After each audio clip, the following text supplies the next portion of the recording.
a plastic bottle, a bendable straw, glue and a pair of scissors. Make a hole near the mouth of the plastic bottle with scissors. Insert a straw in the bottle and secure the hole with help of glue. Fill the bottle with water.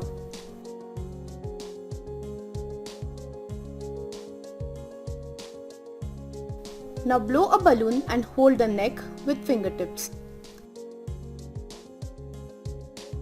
Carefully fix the balloon on the mouth of the bottle. When you release the air from the balloon, it creates pressure in the bottle and thus pushes water out, creating a wonderful water fountain. So let's look at what actually happens in this experiment. The air inside the balloon is under higher pressure. When you place the inflated balloon on the mouth of the bottle, the air pressure on the top of the bottle increases. This pushes down on the water in the bottle, which rises through the straw and comes out, making a little fountain. Instead of a single straw, you can also fix 5 straws in the bottle. You can fill the water in the bottle and fixed an inflated balloon. You'll see an elegant fountain with 5 streams.